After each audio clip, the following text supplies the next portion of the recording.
What's really good, my people? Welcome into No Catch Up Sports Talk via Chicago. I'm your host, Sean Little. Big to quick with me as always. I'm on a road game. I'm in New York, but we had to hop on and talk about some of this NBA trade deadline activity, man. Big Nick the Quick. What's going on? What's the business? A flurry of moves. Yeah. Whole league going crazy. Yeah, to say the very least, there was a flurry of moves. Some I don't really understand, but we'll talk about it all. I know. What do you want to talk about first? You want to get into Portland? Yeah, I think we should start with Portland. That was obviously the first deal that was made, and they had made the Norm Powell trade a couple days prior to. So clearly, Portland was focused on moving around some folks. So yeah, let's get into that Portland deal. Yo, double check you're on the mic real quick. Let's see. But yeah, you're right, and I think it's one of those things that should have been kind of done a while ago. They were patching up and patching up and patching up, and then them going on to that Western Conference Finals after Dame, put Russ and OKC to sleep didn't help. It kind of pulled the wool over their eyes a little bit that they had a contender that could really push for another Western Conference Finals, and they didn't have that squad. The real them was the year before when they got swept by the Pelicans in the first round. Yeah, that should have been the real wake up call as to what kind of team they were. So yeah, obviously that next year they make that run to the Western Conference Finals. But we've been talking about this forever, especially me. I've been on the Portland Trail Blazers need to make a change train for years. It was clear Hold that on. Your audio is fucking up.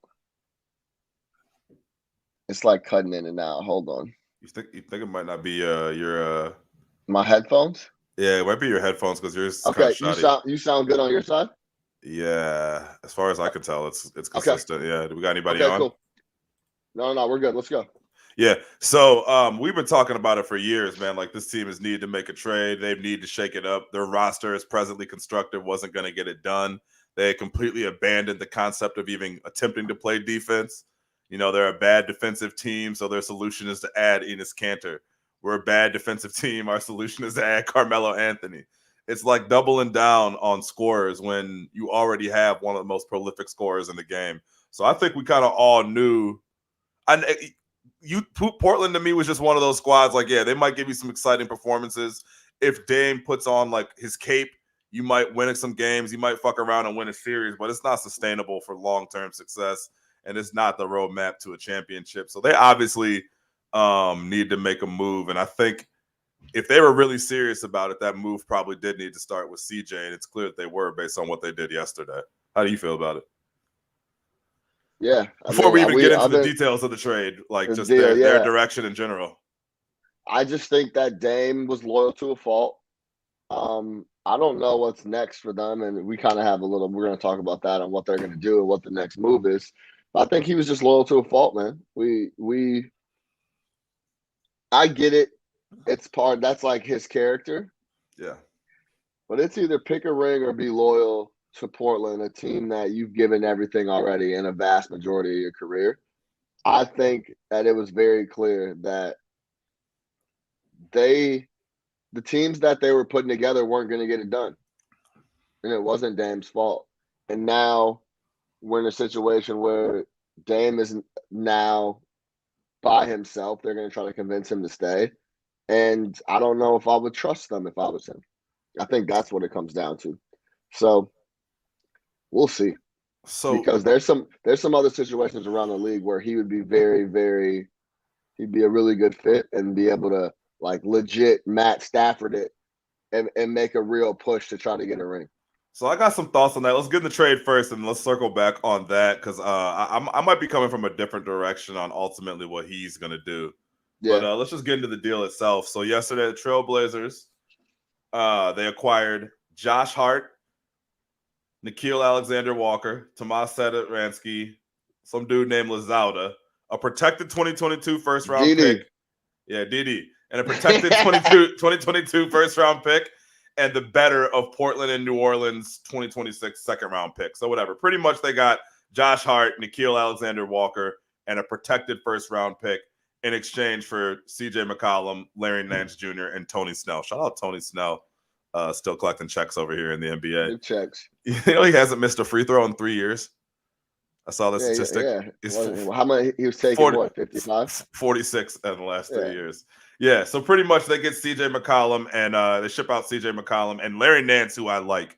So from Portland's perspective, you get back Josh Hart, solid guard, better defender than CJ, but nowhere near the offensive player.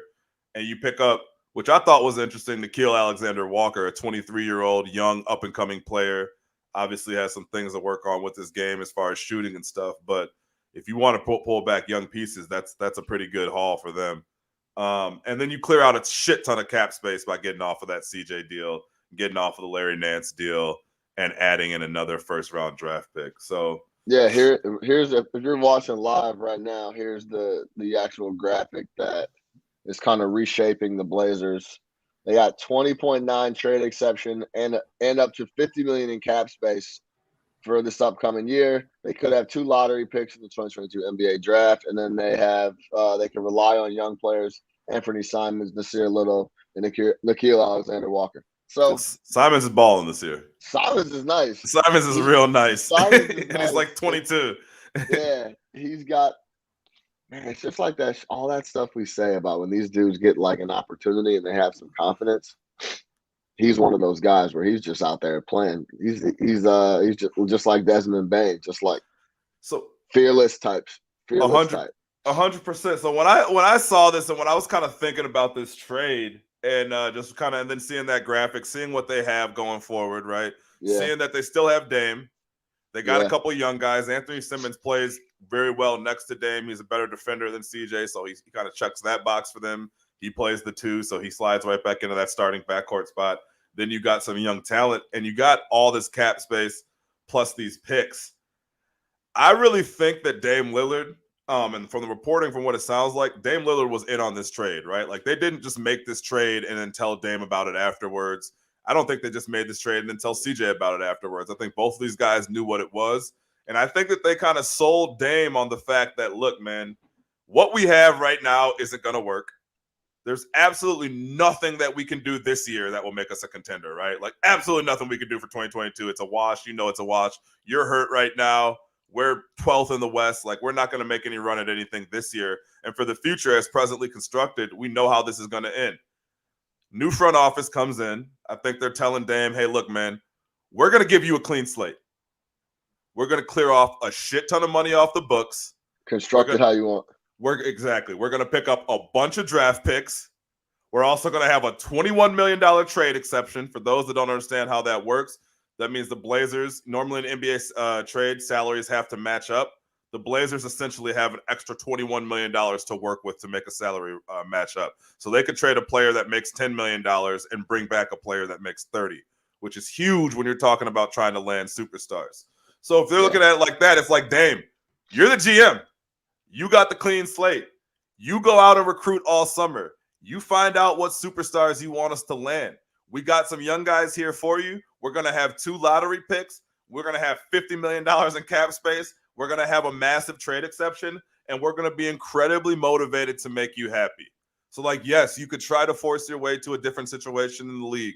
You can try to do all that other stuff. But we know, you said it earlier, we know you're a loyal guy. So stay here and build your own thing in Portland. And I think 100% that's the conversation that happened in Portland. And while Dame loves CJ, right, that's his boy, he knew it wasn't going to work. And Dame said, yeah, I'll go down this option. Because remember, there's always somebody in the league that's not happy. Sure. And Dame's a popular star. And I get it. Portland's not a glamour city. But when you already have a star there, and when you talk about some of these guys who are looking to get out of there, man, they could do a lot with that. And with the $50 million, it's not necessarily landing a huge fish. You could grab a whole bunch of nice pieces and then try to use that trade exception to swing a bigger fish. However you want to do it, I think it actually gives them a ton of flexibility. And we talk about all the time, man, there's no value in chasing the 6th seed, right? There's no value in chasing mediocrity. So why not? Is that too much of a lift for Dame, though? So just so I'm clear, I got to construct the whole roster. recruit him, get him over here, sell him on Portland, and score 30 a night, and probably give up 5 and go get 5 boards, 6 dimes, huh? But you're making it sound like that's something that he wouldn't want to do. What player wouldn't want to have that kind of control? Oh my God, a lot of players. And I don't know if I'm a good fucking GM. I got to sit down with the cat man and figure all this shit out. Come on, man. He's not actually right. But he's going to identify targets. This is who I want. This is who we should be talking to. I like this guy. This is who I kick it with in the summer and talked about playing together. You know how this shit goes. Yeah, but can he get enough guys that are going to make them championship contenders in the next 2 years when I can just pack my house up and leave, today and have a chance to really make a push at a conference final? But where? It's like, hey, man, we try. Hey, Philly wasn't interested. Philly wasn't interested. We hollered at them. They weren't interested. They're focused. They're fixated on James Harden, so we can't get you over there. Where else would you like to go? I don't know. Somewhere. Where else would you like to go? Apparently, we could have traded you for the Sacramento and gotten back Halliburton, but nobody told us, so I don't know. Listen, the draft picks, whatever, man. I don't have time for all that. He needs to be slotted in a win-now spot, the tipping point guy. But where is that? Maybe he goes to Brooklyn. I don't know where it is. I mean, Philly is such a good fit that it kind of like it I can't see past it. But that Philly situation is not happening because they obviously chose James over Dame. I think this is. I don't know what trade he could force for himself because I don't know who's big game hunting like that. Like it would have to be if you're Portland, he's under contract, so it has to make sense. You know what I mean? They're not. They don't have to trade him, and he's not going to do a Ben Simmons and not show up. I think that this is what they sat down and agreed on, and it's like, the front office before, they did him wrong, but this is an entirely new operation. Yeah, they just replaced their front office, right? So I think that if loyalty is his thing, and I think the biggest mistake he ever made was like early in his career, consistently pledging his undying loyalty to Portland because they took that shit for granted, right? They took it for granted because he was adamant about, I'm not doing super teams. I'm not leaving. And that was like his big thing. He's out here dropping rap bars about it and shit. You know what I mean? Yeah. So obviously they took that for granted, but this is a new regime. So if he doesn't like it, he can then ask to get the fuck out. Hey, you'll know after this summer what the deal is. I mean, this is a quick turnaround, right? Like they have, starting right now, they should be working and through the summer. And if at the end of the summer you don't like what happened, hey, guess what? You got a $20 million trade exception to also get me the fuck up out of here. Easy. So I think it's a good situation for him. I mean, I think he's got to get the opportunity to kind of to do the whole LeBron thing. And like you said, maybe he doesn't want to, but I think he was 100% on board with this trade and this plan. Yeah, I also feel like, does he have the energy for this? Like, you know how, like, does he? I just worry that when he sits back and really looks at everything and how everything shakes, he's still going to want to leave. He might.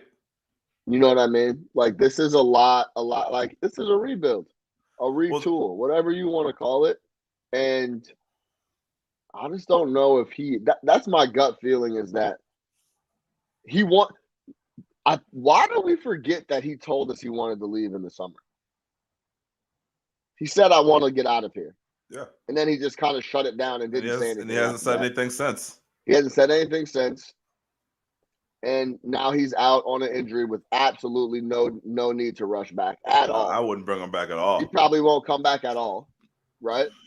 So it's like, what was the young boys play strengthen that draft position? But what was the point of wasting this year? You feel me? Because he didn't want to ask for the trade. Why? He did though. He mentioned it. He mentioned it, but you know he didn't force his hand. But that's the thing. Like that's where I say he's loyal to a fault. Like there you go. We going into the year, we knew on this No Catch Up podcast knew what that team was going to look like. Right. It's exactly where they would be right now. I thought they'd be a little better personally, but did not. They were always going to be very, very mediocre. Let me ask you this, just to play a little devil's advocate. Did Dame get enough out of CJ? Like, so let me just so we're clear. Dame is gonna go. He's gonna need another 2. Well, that's like Anthony Simmons. Yeah. Okay. So then maybe he's the starting 2.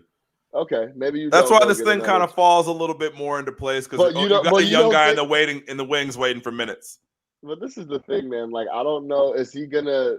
Does that mean he doesn't add? He doesn't try to go add a guy like LaVine. I want LaVine on the Bulls, but yeah, for sure he does. Yeah, I think he tries to add all types of guys. I think they try, or they as a team. However, or Dame trusts the current regime and what they're going to do, right? And they're going to have his influence. It's not like, hey, Dame, man, we need you in Portland and in August at a 2:00 meeting so you can sit around and talk to fucking, Corkman Formaz or some shit. You know what I mean? Like, it's not like that, but he's going to be involved in the decision making. We just talked about this about Aaron Rodgers for 2 years. These guys do want their voices heard.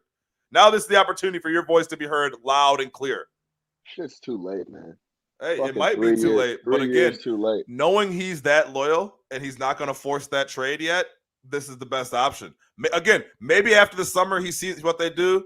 Yeah, he asks out. He should have done that after this summer when they made absolutely no moves to make that basketball club better. But that's what I'm like. That's him. That's him. So maybe in his eyes, this is the best option. All right, clean slate. But either way, and even if Dame leaves, this set them up fine if he leaves too, because you have a treasure chest of draft picks already, and you're going to get more if you end up trading Dame.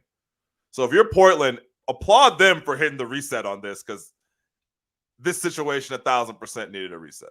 Yeah.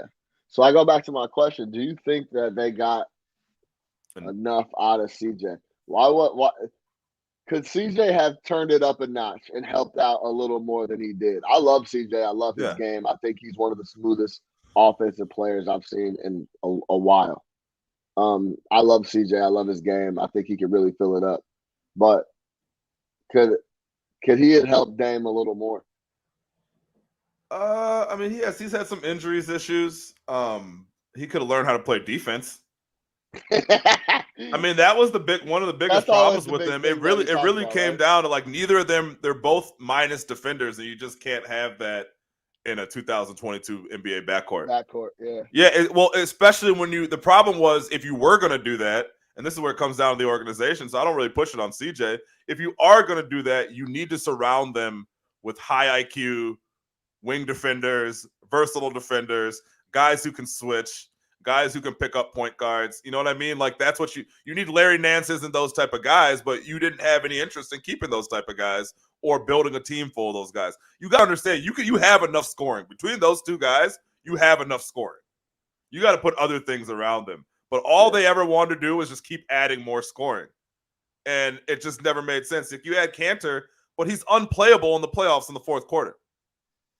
So what is this guy going to do for you? So, I mean, I think can't switch, can't do anything. I think it's more of an organizational problem with them than a CJ problem. But either way, that thing had to be broken up. You weren't gonna do anything by running that back. Okay. Real quick on the New Orleans side of it. So New Orleans I was just gonna say what you think about the New Orleans side. So New Orleans adds a veteran player, which they desperately needed, a veteran, productive player in CJ McCollum. They've actually, so I was looking at it, the Pelicans started 1-11, and they're 20-21 since.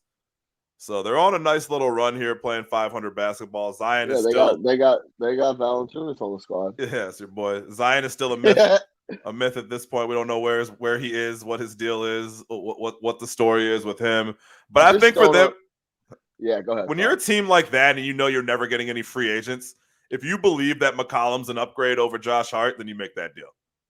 Like, if you're the Pelicans, you just got to throw shit against the wall and see if it sticks, and hopefully you can put together a competent basketball team. But I don't mind them grabbing a veteran leader like CJ McCollum to pair with some of those young players. This is a guy who's done it before. This is a guy who's been in playoff series. This is a guy who we know is a stand-up dude. He's going to be great for that locker room.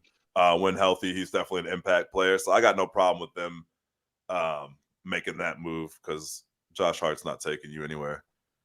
But obviously, anything with New Orleans starts and ends with Zion, which at some point, like, how much longer are we going to say that? Because you don't even hear anything. You don't see the videos of him working out. You don't see I him don't posting Instagram shit. I don't know what the deal is. I don't understand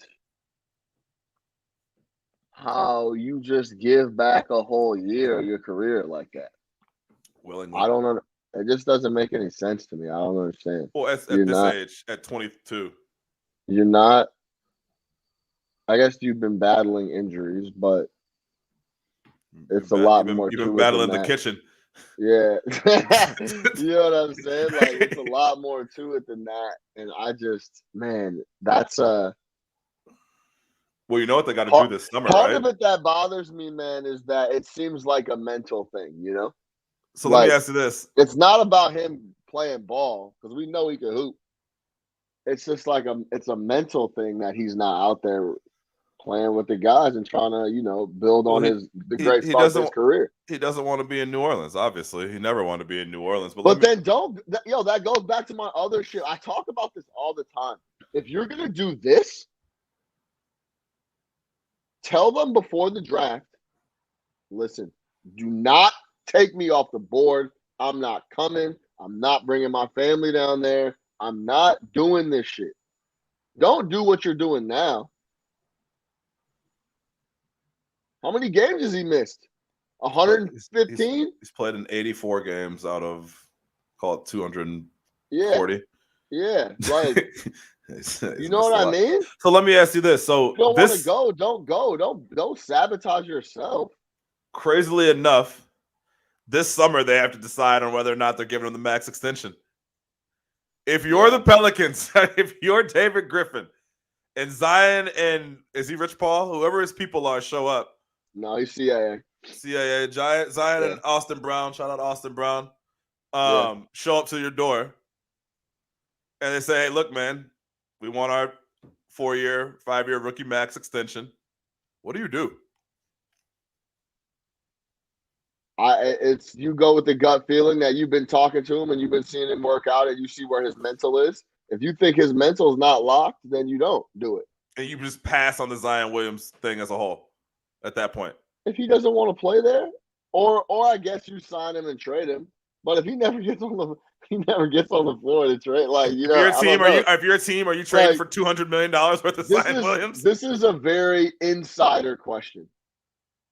You have to be closer to the situation to know where his head is at, because he could be doing shit at the crib, doing whatever, not even hooping. That's what it sounds like. I mean, you would be hearing about his rehab. You don't hear anything about it. It's not like there's no timetable, and we don't really know what is he injured or is he just not fit? Like what's the deal? You know, like I've never seen anything like this. Yeah, no. So I think that's what you got to ask yourself. It's got to be someone that's close to the situation, that has been talking to him, has been keeping in contact with him, and or do you trade him right now and just try to get a bundles back? Look, this isn't going well. Nothing about this hasn't gone well since the start. It's never gone well, right? Yeah. Remember even with the bubble? Remember when he showed up to the bubble then left for like 2 weeks because of the personal reasons or some shit? Like it's just never gone well. I don't understand. Yeah, you know what I mean? Really like, if you could grab a first-round pick for him, I might just be like, look, man. Because either that or you got to pay him $200 million. Or whatever the rookie max extension is. It's a lot of money. Are we on the way to the league being like 5 teams? There's only 5 teams people will play for? Yes. Like, I'll play for the Lakers, the Clippers, the Bulls, the Knicks, the Nets, and the Heat. Yeah, that's it. The Warriors. Because is that where we're headed, bro? Like, so his rookie extension is 5 years, $181 million. God. Maybe he's just waiting for that maybe he's just waiting to sign that, and maybe he'll just never play again. Probably not. Maybe he'll just wait, sign that, and then just. I mean, again, like you don't hear like, man, Zion Williams is dying to get back on the court. Like you don't hear anything other than that. When you hear him, he might be 400 pounds. You saw him in that. You saw him in that Sprite commercial with Zach LaVine. He was looking healthy, like not in a good way. Like he was bad PR decision. Drinking a lot of Sprite. Yeah, why are you gonna have your fat athlete in a Sprite commercial? You got to get your money. Nah, give my man a Powerade commercial or something. You know what I'm saying? So yeah, so we'll see. But I don't mind the move for the Pelicans overall. I think that's anytime you can upgrade talent, especially a situation like that where no one's signing with you, why not grab CJ McCollum? He's a BC level star for you. No question.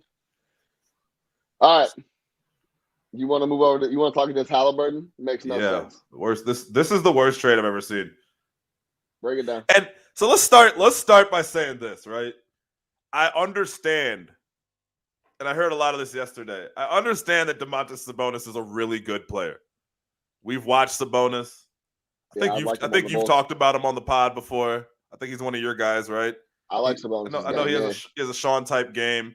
Young guy, 25 years old, giving you what, like 22, 11, and 5. Like really, really, really good multi-time all-star player, right?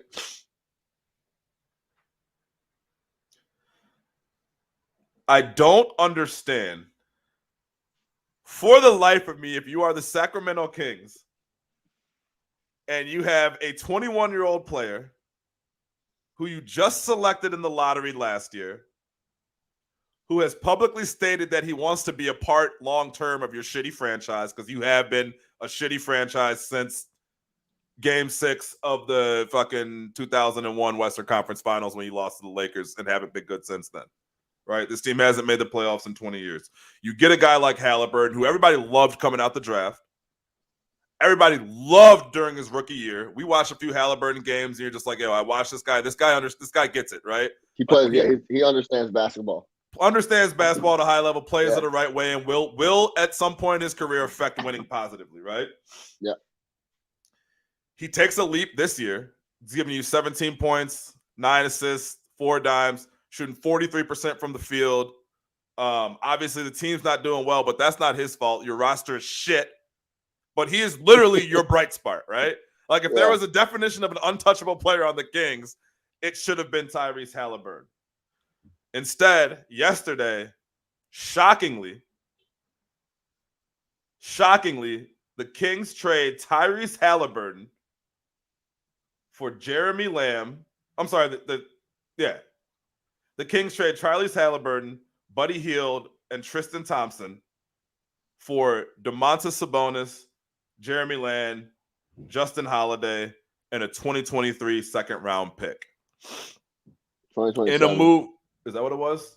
Yeah. In a move that was universally panned by everybody as soon as they saw it. When I saw that trade, I was shocked. I wasn't shocked the Pacers made a deal. I wasn't shocked the Kings made a deal. I was shocked that you made a deal to include a 21-year-old lottery pick who is on the up, wants to be there, and is on a rookie contract when you are a franchise and a team that is headed nowhere. Bringing in an all-star for most teams is usually a good thing. Bringing in an all-star when you are the Sacramento Kings and you are completely rudderless and your current roster makes no sense and Sabonis does nothing for you absolutely makes no sense, especially at the expense of a young 21-year-old foundational type player. That's making number 12 pick money, not number 2 pick money, not number 1 pick money. He's making number 12 pick money. For another 2 years. For another 2 years. He's 21 years old, and he's been hooping. He's averaging 14 points, 7 assists, 4 boards, 2 steals. Extremely efficient dude. 46 from the field, 40 from 3. Just like a really good player, really good dude. Like, you've heard him talk, like just seems like a really, like, good head on his shoulder. But fuck all that. Just from a basketball perspective, a young player that you want to build around. Like, you nailed that draft pick, right? You nailed that draft pick. Yeah. No one thought you were trading this guy. Then you turn around and trade him to Indiana in a deal that makes 0 sense. Because what? You think that Buddy Hield and Demonta Sabonis is the beginning of a playoff foundation? That's your core that you want to go forward with? Yeah. That's what you're going to build around? I know Sabonis sick too. Also, if you were so willing to trade Tyrese Halliburton, guess what? Let people know. There's 31 other teams out there. Allow them to bid on Halliburton, because I am sure there are some of them that would have put together a better package than that. They got. No one's talking about the Buddy Hield edition either. That's not a bad pickup either. Yeah, Buddy Hield is fine, but Sacramento's been wanting to get rid of him. Yeah, that's fine. Yeah, that's fine. Yeah. You know what? Actually, that's a great point. They did ship out Buddy Hield, who's going to be able to play. He's going to be able to play on Indiana. Indiana, very smart. Yeah, shrewd. Like no one's even mentioned him as part of the deal. Yeah. He's one of the best 3-point shooters in the league. I think one of the biggest things is I think you got to start believing some of these guys. Like even Buddy Hield, before he signed that deal, do you remember that fiasco? Yeah. He basically was like, "Fuck the Kings. I don't want to be here. I don't want to be here." Like, you know what? Like, offer me the money or not. I don't want to be here anyway. So then they offer him the bag. It like he used it as a leverage point and it worked. And then he signed and then immediately was like, I don't want to be here anymore. Yeah. Like no one wants to be out. Like no one wants to be over there. So I think you just gotta. I don't know, man. I don't know what you do with a franchise like the Kings because no one wants to be there. Well, even the guys that do want to be there, you trade them. Right. That's the point. That makes it even dumber. Like he had a whole long speech about how he wanted to be there and how he's there for the long haul. How he wants to be part of the rebuild. Like he wanted to be there. But besides all that, on paper, it just doesn't make sense. Like you are a rebuilding team. Is this like a win now move for them? Like they just made a win now move that they're not going to win any more games with. Like, again, I like Sabonis, man. He's a good player. Like, he's really good player. And I wish that he would have got traded to a better situation. But this doesn't do anything for the Kings. Like, what's your next move after this? Because now you're kind of locked into De'Aaron Fox and Sabonis. And then somehow, inexplicably, Marvin Bagley III is still on your roster. And you don't even play him. Yeah. So, like, what are you doing? At what point did you wake up yesterday and say, you know who we need to move on from? Tyrese Halliburton. Yeah, so it's just let's get a guy who's probably reached his ceiling in Sabonis. Like Sabonis is as good as he's gonna be, which is good. You know what I think? I think sometimes we think that there is a big group of motherfuckers sitting in a room going over all this shit. Yeah. And there's a couple motherfuckers making decisions, and someone got on the phone and got finessed. Like that, like sometimes, like that's what it comes down to. So you think the Kings called the Pacers like, "Hey, we know you guys are getting rid of Sabonis. We'd like him." And they're like, "Yeah." Then the Kings, the Pacers, like, "Yeah, give us Halliburton." And they're like, "Fine." Like, yeah, no, like for real. Yeah, you know what I'm saying? Like, I think a lot of this stuff, like people think that this is like a huge dissected thing. Sometimes it is, or we think that these guys are smarter. Calling another dude on the phone. And he's finessing him out of his best player. Yeah. Like, you know what I mean? I think that's a big part of it. But how do you trade your most promising player and you don't even land back like a superstar? Because they said, we get an all-star back, and then they're praying De'Aaron Fox is going to want to stay. And who doesn't want to be there? Right, but they're praying he's going to want to stay. So it's like, hey, we got Halliburton who wants to be here, and Fox who doesn't want to be here. Let's keep Fox and let's trade Halliburton. We got to guard and a big man, and we'll build around that. That's and exactly what they're thinking. Neither of them can shoot. So we literally have no shot. I think someone said the stat yesterday: the Kings have no one on their roster that shoots above 33% from three. Yeah. So, but that's like what they're thinking is my guess. But what a shit franchise! You just don't get rid of guys making no money and playing really well that want to be there. I mean, that goes without saying. He had a couple games this year with like 13, 14 dimes. Like I think he had 17 dimes the other night. Yeah, like he's good. Yeah. Like he's a good young point guard. Like that's a position that you want. Like this guy is productive. Like. And then he could go sit down and get that release a little quicker with Lonzo's guy. He needs to call whoever Lonzo. Yeah, he does need to call Lonzo's boy. Get that. He's still shooting 41% from three. Yeah, but they're all and you know this because we watch him. He's 99% of the time shooting by himself. Sure. He's at the top of the key by himself. So like go get Lonzo's boy to start working with you there because he puts.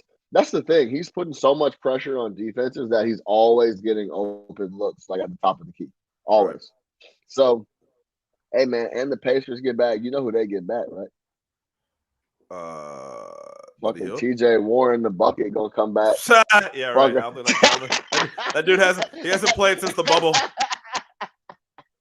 But no, Pacers fuck around, push for the East. But for real, the Pacers came out and said, like, hey, they remember it was the beginning of the year. They're like, we want to rebuild, but not bottom out.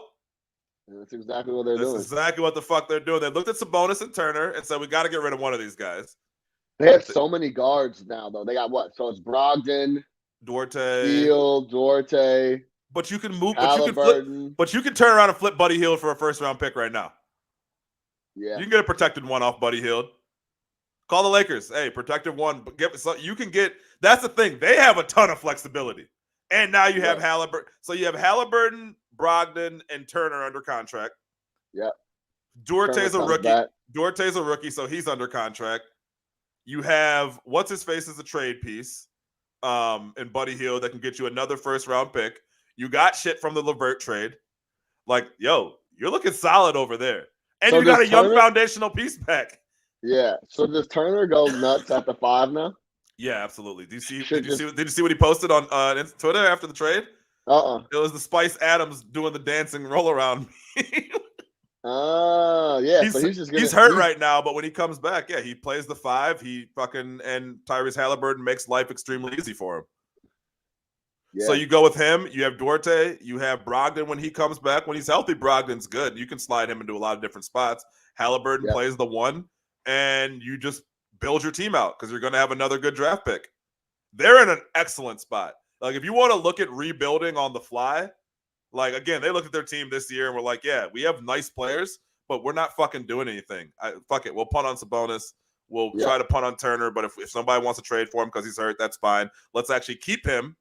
Let's bring in Halliburton. Let's take a look at Buddy Hield if we want to for the rest of the year. I mean, you have some options because no one expects anything from you. Plus, you got Carlisle in place, so you have your coach in place. You're good. Hey, you're good. You're a couple tweaks here and there away from being a solid team. And again, you just stole a 21-year-old point guard on a rookie deal. Yeah. Bravo. Yes, sir. All right, let's move. We got about 10 more minutes. You want to move? You want to talk Lakers? You want to talk Nets first? Let's talk the Harden situation. Yeah. Because we were talking about that in the group chat. And I'm going to pull up the group chat because we were going back and forth. And we were going back and forth. See if I can put it. Okay, yeah. So our thing is like, I was literally sitting down eating dinner before I went and did some stuff for work later that night. And I was like, I texted Nick and the guys, and I was like, there's no way Harden gets moved by tomorrow or Thursday, right? Kind of asking, but kind of talking to myself. You know how you do that? Yep. Like, ain't no way he gets moved, right? Like, or will he get moved? And Nick came back immediately and was like, man, my gut tells me he gets moved in the next couple of days. And I couldn't see it. So I want to bring that. What makes you think that he gets moved? You think it's just a necessity thing? And we've seen this movie before. Don't let these superstars rot on your roster because eventually you're going to lose and you just got to get out. You just got to move off of them. Well, this is right in your wheelhouse, man. When someone tells you something, believe them. Yeah. Someone tells you something, and maybe he hasn't said it directly, but damn, through intermediaries, James Harden has been requesting a trade for the Brooklyn Nets for the past 2 weeks. Every single day, you hear something. Hey, is he going to want to resign there? He doesn't like living in New York because the taxes. It's too cold. Kyrie doesn't work. Steve Nash's late game road. Yeah, exactly. The hammy is number one. Well, as soon as the hammy starts getting tight, that's something they can't see, but you can feel. Steve Nash. I don't like Steve Nash's rotations. I don't know the direction of this team. What are we going to be doing? There's a lot of egos in here. Isn't my squad. Whatever it is, he has been putting it out there that he doesn't want to stay there, right? He's got a player option for next year, which he's most certainly going to decline so that he can, go into a long-term deal. And if you're Brooklyn, you really got to look at it and be like, man, do we want to be left holding the bag? If he truly doesn't want to be here, if he doesn't want to play for our team, look, guess what? The New York taxes aren't going to change. The weather's not going to change, and they're not going to fire Steve Nash. So if those and the Kyrie situation certainly will not change. He will not. I can tell you right now. I don't know if it's a news flash to everybody. Kyrie Irving will not have an epiphany and all of a sudden change the type of man that he is. He is fully dug into being that individual, and he's not going to change his mind. So if those are all things that James Harden's not going to deal with, if I'm Harden, I'm like, man, do I really want to hitch my wagon to this guy for the next 5 years? Unstable Kyrie, vax or no vax, Kyrie's going to play when he wants to, right? If it's not the vax mandate, it's I don't want to play because of the January 6th riots. It's I need to go attend a family situation, so I'm going to be gone for a few days. It's all this cryptic ass, I'm doing what I want to do. I'm a man. I'm the chief of my tribe bullshit that he pulls. And if you're James Harden and you desperately want to get a ring before you get up out of here, why would you want to attach yourself to that? And if you hate living in New York, you lived in New York. If you don't want to live in New York, that's probably the last place you want to be because everything New York about it will piss you off. So he said, hey, over the next 5 years, do I want to spend X amount of money living in Brooklyn, spend half the money I make on rent, on where I live? Or do I want to go somewhere else, play in a better situation, and get the fuck away from these guys? And I think that that's what he's been telling us since day one. So if you're Brooklyn and you decide to hold on to him and he leaves in free agency, don't be shocked because he's been telling you. He has been telling you. If you're Philly, who we're talking about with this trade, I understand Philadelphia is concerned about giving James Harden a long-term deal. I would too. He shows up every year completely out of shape, usually uses about half the season to get in shape. It actually hasn't really worked for him this year. He's having a down year. But again, there's also a whole bunch going on there, a lot of noise. You're probably reluctant to give him that long-term deal without some sort of commitment to physical fitness that he hasn't made. On the flip side, you got a guy making $40 million a year on your roster under contract who doesn't want to be there, who's never going to suit up for you again. This is all Kyrie Irving's fault, in my opinion. This whole James came to do one thing. He came to play with Katie and Kyrie. One guy's not playing. By the way, who handpicked the coach is not playing and doesn't look like you could trust him to play. Like you were just saying. You've never been able to. So I think James is cutting his bait early, this is not what I thought it was. This ain't it. Let me go ahead and get up out of here. I think it's that simple. Yeah. If they were playing together and gelling and winning, he doesn't care so much about living in New York. Yeah, I don't really like it that much, but I'm going to be able to get a ring. So I'll deal with this shit for the time being. Maybe I get a ring and I get up out of here then. But you're telling me I don't like where I live. I don't really like the coach. My team stinks. And I was sold a lie. Yeah. Things change. The situation with Kyrie with the vaccine, I guess, did happen after the fact. But I think, hey, listen, man, there's a lot of players around the league that are vaxxed that are playing their ass off.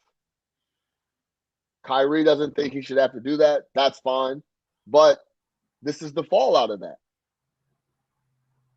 Simple. James doesn't want to play anymore with those guys or James wants what he signed up for. He's not getting it, so he wants to get out of it. 100%. I think it's that simple. I think the whole living in New York thing is at the bottom of the list. He doesn't want to live in New York and lose.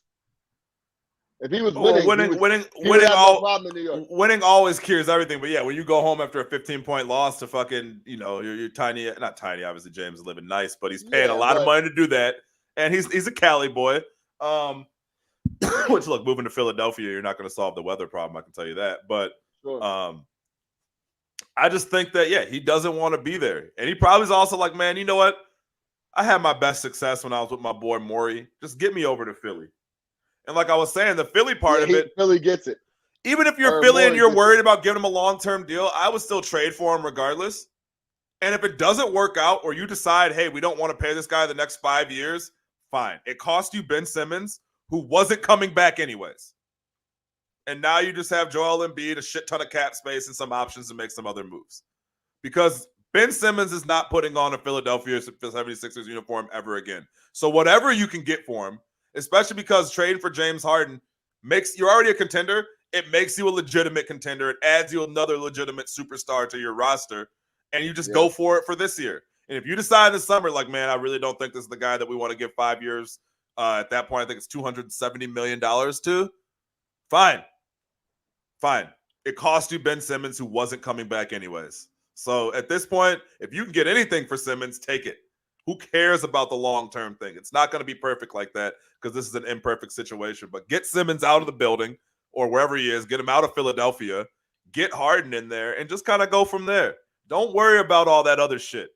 Don't worry about the long-term deal. It doesn't matter because if you lose him at the end of the offseason because you don't want him, I'm not going to look bad on Philadelphia and be like, oh, man, they jagged that. Because Ben Simmons wasn't coming back regardless. It's now game 50. The report said he's lost already $19 million this year. Trust me, folks is dug in. He ain't coming back. He's not going to wake up one day and be like, you know what, mate, I want to play. Like, it's not going to happen. Man, I do not get that.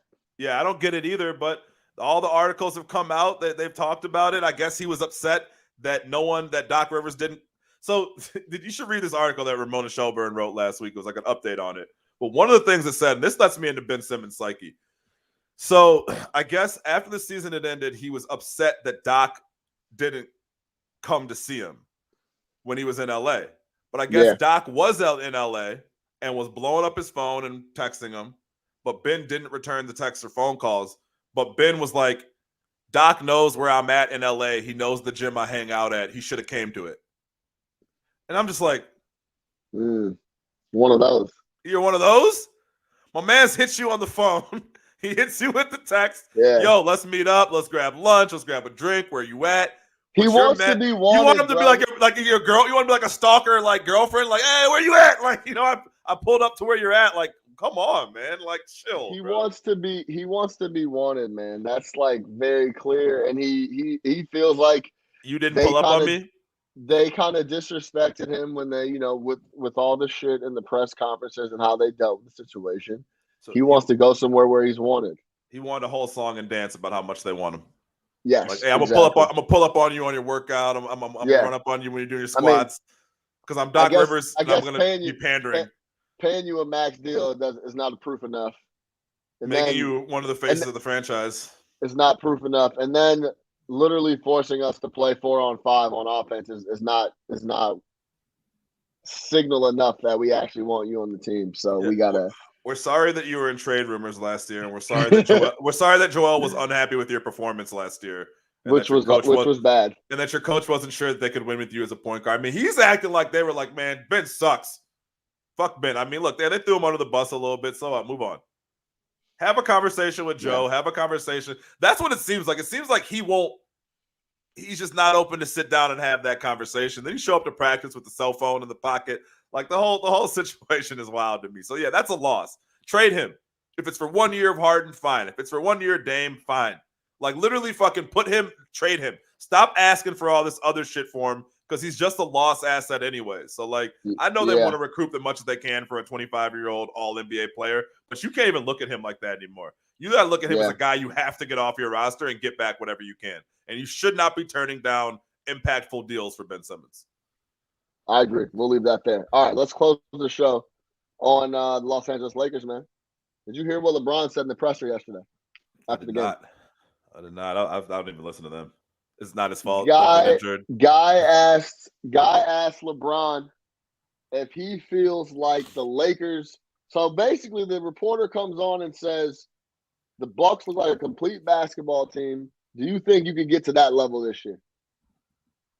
And, you know, LeBron kind of stalls a second. I think he's trying to get his thoughts together. And he goes, like, what exactly do you mean? The guy's like, well, you know, Milwaukee's the defending champs. They look really good. You guys don't look as good. You think you guys could get to that level? And LeBron says no. He goes, no, I don't think we can.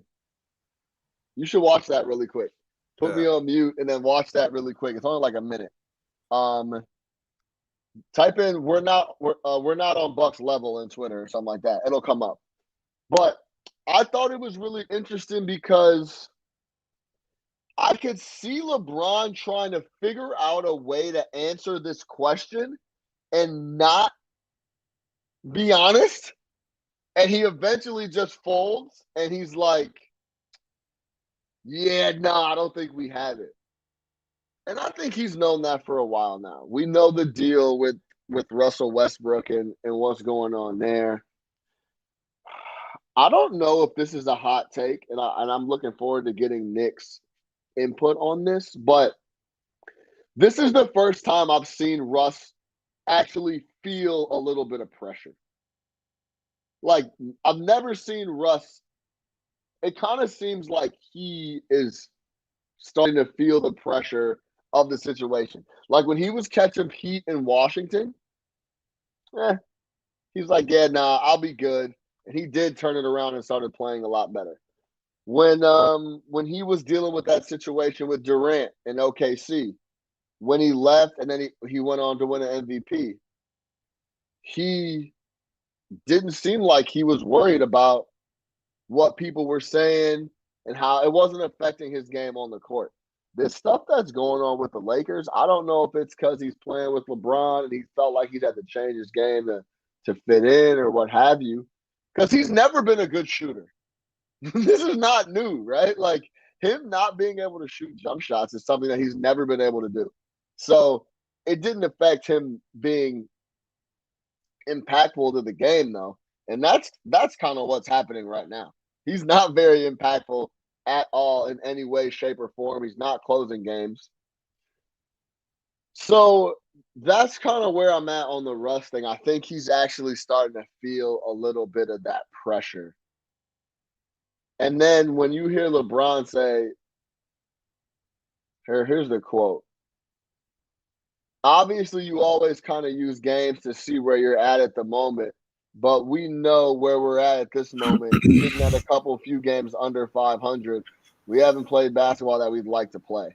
I think how they're playing, Russ is starting to feel that pressure, or not starting to. I think he's felt it, and it's changed. This is the first time I've ever seen him kind of carry it with him like he is right now. My man's is a Twitter punchline nightly. I mean, they had the if Russ was the shooter thing, like all these shits were crazy. Like he's getting flamed up on Twitter, right? All that shit is obviously magnified when you're playing in LA. Not to mention he's from there, so he feels the hometown pressure. Did you watch that clip? I did, yeah. And I think this is one of the first times that he's ever been in a situation where, like, yeah, he's played bad, but had to feel this much national pressure. Like playing OKC, whatever, playing in Houston, whatever, like playing in Washington, whatever. But this is playing for the Los Angeles Lakers, playing with LeBron James under the intense media spotlight. You were supposed to be a difference maker for them. You were the guy that Bron wanted, and you come in here and you're playing exactly like we thought you would play. This is how he's been playing. Forget about the difference maker. You're like you're a zero. Negative now. You're a negative, and you're still shooting 5 threes a game. On that LeBron clip, a lot of shit LeBron does is like psychological. Like, hey, I want to convince the team that we're not, so I'm going to say that. This is not that. He knows this is it. Look, I got a hot take for you. Real shit, because you can see him kind of trying to get his way out of it, like the question. And he's like, what do you mean by that? And then like he gets another 20 seconds to come up with an answer. And he goes, all right, man, is that what you wanted me to? He goes, I don't think we can. Is that what you wanted me to say? Is that what you wanted me to say? Is that what you wanted, bro? Like, he's frustrated. He's pissed. He's done. He's over this year. He's sitting next to AD like, this motherfucker. This is the guy who I chose to fucking end my career with, this clown. He knows he can't force his way out of LA. Here's my prediction. Are you ready for this? Yeah. I would not be surprised if LeBron James hung him up at the end of the year. At the end of the year, at the end of next year. I unless he wants to force his way out of LA or go back on the recruit. It's just like, dude, does he have it in him to go back on the recruiting trail like that? The league's a lot younger. Like, man, it's a different ball game out there. You got the young guys trying to form their own things. If I'm Bron and I just see my boy Tom retire, I'm like, man, I'm 38. I'm second in the league in scoring at 38 years old, and we're 4 games under 500. I don't know what to do. There's no real outs on this roster. There's nowhere moves that we can really make. So I'm going to run back this same exact thing next year. It's going to be me, AD, and whatever hodgepodge of guys that we can find. And we're still not going to be able to outlast some of these Western Conference teams. My boy Ja's up there on the come up. You know what I mean? Golden State will still be good again next year.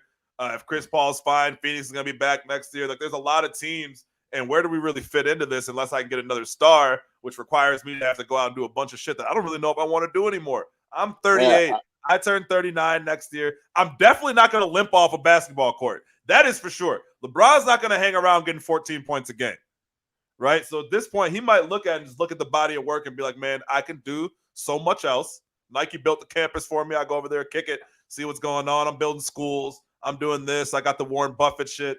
Hey, you know what?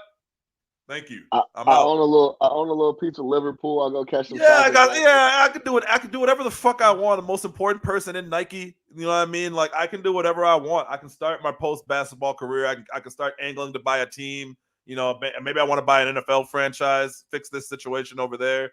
But if I'm Bron, I would not be surprised if he retired. And people he's 38, so like let's keep it real. Like, this is a tough game to play at that age, especially at that level. And he has to carry these guys, and I don't think that's what he wanted to do at the end of his career. Like, he was not expecting to be second in the league in scoring. I thought he could go to somewhere where he's like, I could take back-to-backs off, you know, maybe not go on this road trip, you know what I'm saying, rest my body. Instead, it's like, no, I need to go out there and get 30, and we still lose by 15 points.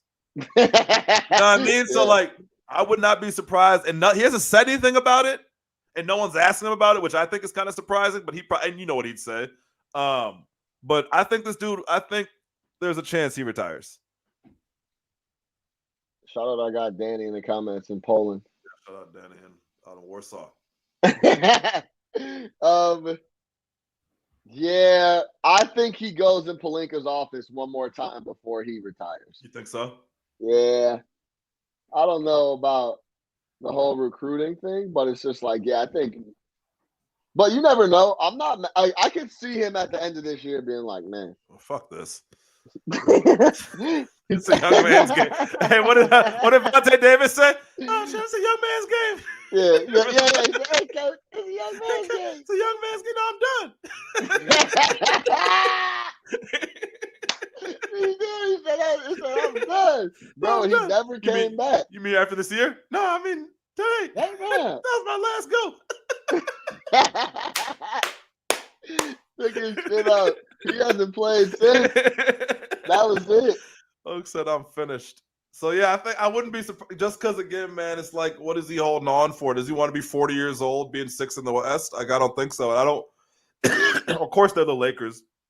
People will always want to go there, but it's just like, look, he made a mistake. AD was the wrong superstar to attach yourself to. Hey, you said AD.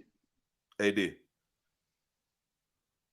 Expand on that a little bit in the last couple minutes. What makes you say that? Because when I've seen them play really well, and it's like, man, these motherfuckers are. AD's the most important dude on the team. But he's never healthy. Here's my thing with AD. AD is fucking awesome, right? But he's never healthy. Like, if he gets blown over, he's out for 3 games. And I still think there's another level within him. I think you saw it in the bubble, right? Like, you saw whatever that one game in the bubble where he was going crazy. Like, he has another level to be that dude, but he doesn't always bring it out. Like, he should walk on the court and get you 25 just off being there because he's that talented.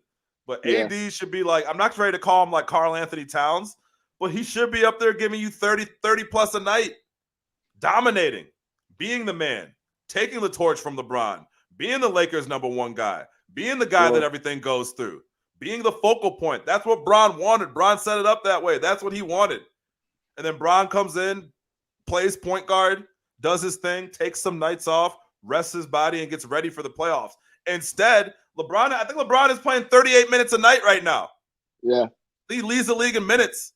Like, this is not how he envisioned it. Like, this, look, he's in great shape, spends $2 million a year on his body, but it is hard to be 38, 39 years old and play damn near 40 minutes a night in the NBA and have to carry your squad still when that's not how you expected it to happen.